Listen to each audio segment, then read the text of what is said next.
ನಮಸ್ಕಾರ ವೀಕ್ಷಕರೇ, ಸವಾಲ್ ಟಿವಿಗೆ ಸ್ವಾಗತ. ನಾನು ಶ್ರುತಿ.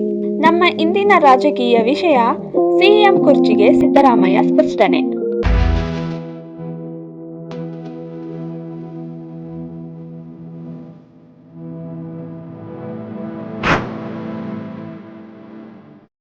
ಮಂಗಳೂರು ಆಡಳಿತಾರೂಢ ಕಾಂಗ್ರೆಸ್ ಪಕ್ಷದಲ್ಲಿ ಅಧಿಕಾರಕ್ಕಾಗಿ ಹೋರಾಟ ನಡೆಯುತ್ತಿದೆ ಎಂಬ ಊಹಾಪೋಹಗಳನ್ನು ತಳ್ಳಿಹಾಕಿದ ಮುಖ್ಯಮಂತ್ರಿ ಸಿದ್ದರಾಮಯ್ಯ, ರಾಜ್ಯದಲ್ಲಿ ಮುಖ್ಯಮಂತ್ರಿ ಕುರ್ಚಿಗಾಗಿ ಯಾವುದೇ ಹೋರಾಟ ನಡೆಯುತ್ತಿಲ್ಲ ಎಂದು ಪ್ರತಿಪಾದಿಸಿದರು.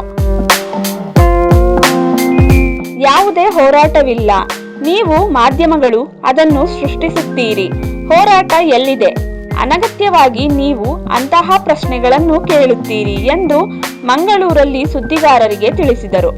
ಕಾಂಗ್ರೆಸ್ ಪಕ್ಷದಲ್ಲಿ ಮುಖ್ಯಮಂತ್ರಿ ಕುರ್ಚಿಗಾಗಿ ಹೋರಾಟವು ಸಂಕ್ರಾಂತಿ ಹಬ್ಬದ ನಂತರ ಮತ್ತೊಮ್ಮೆ ಪ್ರಾರಂಭವಾಗಲಿದೆ ಎಂದು ಹೇಳುವ ಬಿಜೆಪಿಯ ಸಾಮಾಜಿಕ ಮಾಧ್ಯಮ ಪೋಸ್ಟ್ ಅನ್ನ ಬಗ್ಗೆ ಮುಖ್ಯಮಂತ್ರಿ ಸಿದ್ದರಾಮಯ್ಯ ಪ್ರತಿಕ್ರಿಯಿಸಿದರು. ದ್ವೇಷ ಭಾಷಣ ತಿರಸ್ಕರಿಸಿಲ್ಲ. ದ್ವೇಷ ಭಾಷಣ ಮಸೂದೆ ಕುರಿತು ರಾಜ್ಯಪಾಲರನ್ನು ಭೇಟಿ ಮಾಡಲು ಬಿಜೆಪಿ ಯೋಜಿಸುತ್ತಿರುವ ಬಗ್ಗೆ ಕೇಳಿದ ಪ್ರಶ್ನೆಗೆ ಉತ್ತರಿಸಿದ ಸಿಎಂ, ಮಸೂದೆಯನ್ನು ಶಾಸಕಾಂಗ ಅಂಗೀಕರಿಸಿದೆ. ರಾಜ್ಯಪಾಲರು ಅದನ್ನು ತಿರಸ್ಕರಿಸಿಲ್ಲ ಅಥವಾ ವಾಪಸ್ ಕಳಿಸಿಲ್ಲ ಅಥವಾ ಅದಕ್ಕೆ ತಮ್ಮ ಒಪ್ಪಿಗೆಯನ್ನೂ ನೀಡಿಲ್ಲ.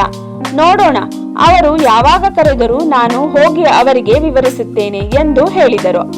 ಇತ್ತೀಚೆಗೆ ಬಳ್ಳಾರಿಯಲ್ಲಿ ನಡೆದ ಘರ್ಷಣೆಯಲ್ಲಿ ವ್ಯಕ್ತಿಯೊಬ್ಬ ಸಾವಿಗೀಡಾಗಿದ್ದಕ್ಕೆ ಸಂಬಂಧಿಸಿದಂತೆ ಬಿಜೆಪಿ ಬಳ್ಳಾರಿಯಿಂದ ಬೆಂಗಳೂರಿಗೆ ನಡೆಸಲು ಉದ್ದೇಶಿಸಿರುವ ಪಾದಯಾತ್ರೆ ಬಗ್ಗೆ ಪ್ರತಿಕ್ರಿಯಿಸಿದ ಸಿಎಂ, ಅವರು ಪಾದಯಾತ್ರೆ ನಡೆಸಲಿ ಎಂದು ಹೇಳಿದರು.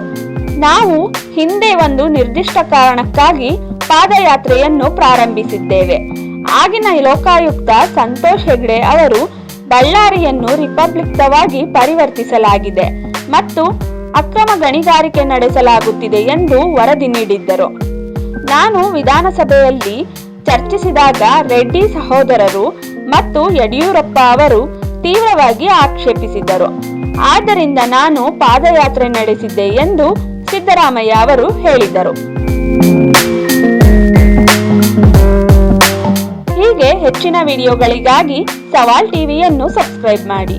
ಈ ವಿಡಿಯೋ ಇಷ್ಟವಾಗಿದ್ದಲ್ಲಿ ಲೈಕ್ ಮಾಡಿ, ಶೇರ್ ಮಾಡಿ. ನಿಮ್ಮ ಅನಿಸಿಕೆಗಳನ್ನು ಕಮೆಂಟ್ನ ಮೂಲಕ ನಮಗೆ ತಿಳಿಸಿ.